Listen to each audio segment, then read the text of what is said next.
اب ہم سبق نمبر 4 اثر پڑھیں گے، جس کو لکھا ہے جو ایک ناول ہے جس کا کچھ حصہ اس میں لیا گیا ہے۔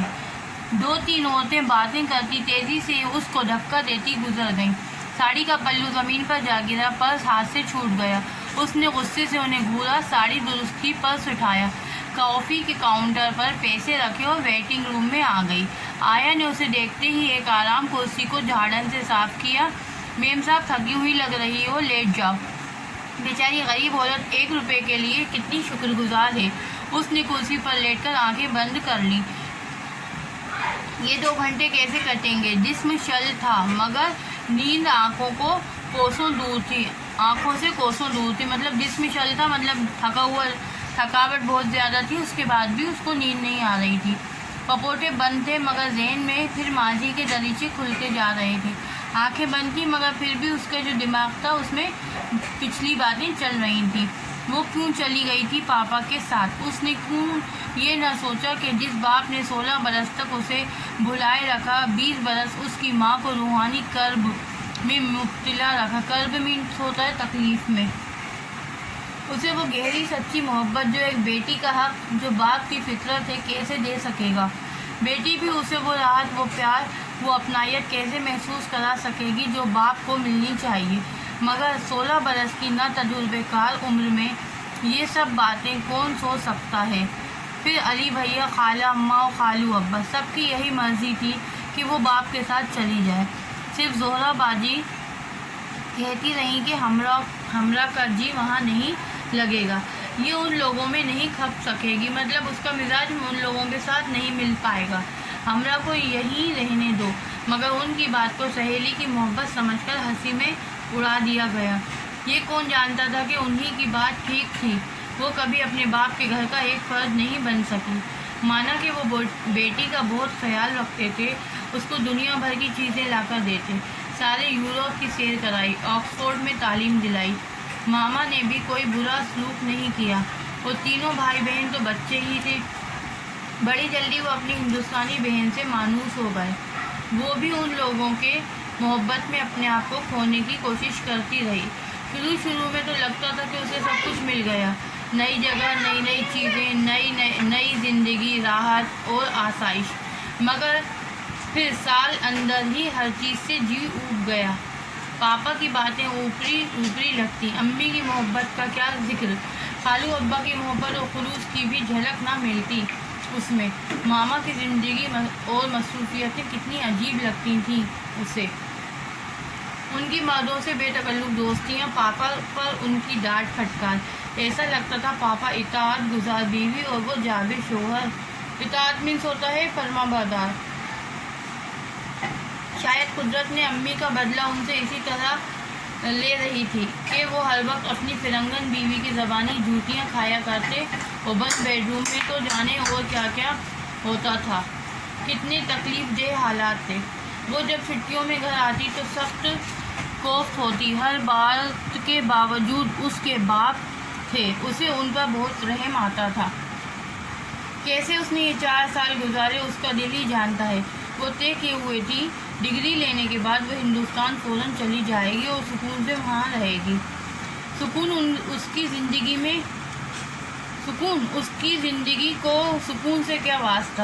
اسی زمانے میں ملک کا بٹوارا ہونا تھا، اسی زمانے میں خون کی ندیاں بہنا تھیں، حیوانیت اور شیطانیت کے خوفناک مظاہر، پردیس میں غیروں کے سامنے سر اٹھاتے شرم آتی، انگریز طالب علم اور استاد کھلم کھلا کہتے، اسی لیے تو برطانیہ آزادی نہیں دینا چاہتا تھا، اور پھر اپنے پیاروں کی جان کی فکر، ہر وقت مطلب ہوتا ہے روح کو تکلیف دینے والا۔ اس نے تاک دیے، خط لکھے، کسی کا جواب نہیں آیا۔ 2 مہینے بعد مقصود سے پتہ چلا تھا کہ وہ سب لوگ زندہ سلامت ہیں، تو جان میں جان آئی۔ چھٹیوں میں گھر آئی تو ایک نیا معرکہ چھڑا ہوا تھا، مطلب ایک نیا معاملہ چھڑا ہوا تھا۔ پاپا نے پاکستان جانے کا فیصلہ کر لیا تھا، اور ماما نہ خود وہاں جانے پر تیار تھی اور نہ بچوں کو بھیجنے پر۔ وہ ایسے وحشی ملک میں نہیں جائیں گی جہاں لوگ یوں ایک دوسرے کا گلا کاٹتے ہیں۔ وہ اپنے حاکمانہ غرور میں یہ بھول گئی تھیں کہ 16 100 برس ان کی قوم نے اس سے زیادہ وحشیانہ سلوک ہندوستانیوں سے کیا تھا۔ انہیں جلیانوالہ باغ بھی یاد نہ تھا، انہیں وہ باتیں وہ سلوک بھی یاد نہ آتے جو ان کی ہم قوم دوسری نو آبادیوں پر توڑتے رہتے تھے اور اب بھی توڑ رہے تھے۔ ہاں، ہندوستان اور پاکستان کی ذلیل اور ظالمانہ حرکتیں انہیں اس سے نفرت کرنا سکھا رہی تھیں، ساتھ ہی وہ سخت خوفزدہ بھی تھی۔ مگر پاپا، انہوں نے عہد کیا تھا کہ وہ غلام ہندوستان میں واپس نہ جائیں گے۔ آج جب ان کا ملک آزاد ہو گیا ہے، مسلمانوں کو خداداد سلطنت پاکستان مل گئی ہے، تو وہ اس کی خدمت کرنا چاہتے ہیں، وہیں رہنا وہیں مرنا چاہتے ہیں۔ وہ خود سخت کشمکش میں تھی۔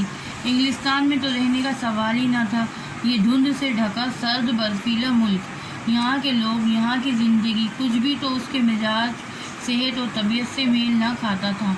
یہاں رہنے کے تصور ہی سے خون رگوں میں جمنے لگتا ہے۔ اور پاکستان، وہاں وہ کیوں جائے؟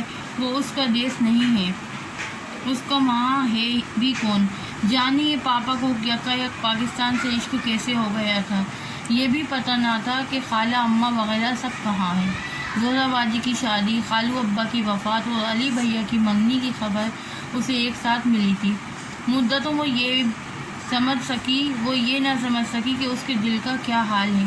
خالو ابا کی صورت آنکھوں میں پھرتی، ان کی بھاری پر محبت آواز کانوں میں گونجتی، ہائے خالہ اماں کا کیا حال ہوگا۔ اور زہرا باجی، انہیں تو اپنے ابا سے عشق تھا، وہ تو نیم جان ہو گئی ہوں گی، مطلب آدھی جان ہو گئی ہوں گی۔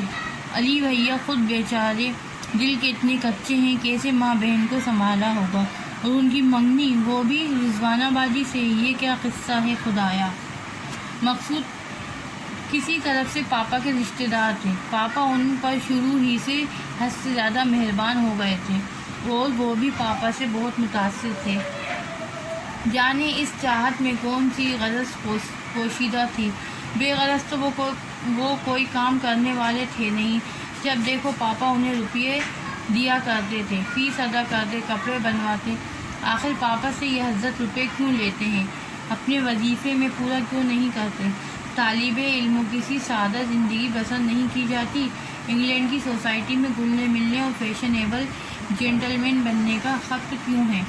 مگر وہ یہ سب منہ سے نہ کہہ سکتی، وہ پاپا کے بھتیجے تھے اور بڑے لاڈلے، اور وہ خود ایک ایسی بیٹی جو 16 برس تک ان کی صورت سے نہ آشنا رہی تھی اور اب خواہ ان کے سر پڑ گئی تھی۔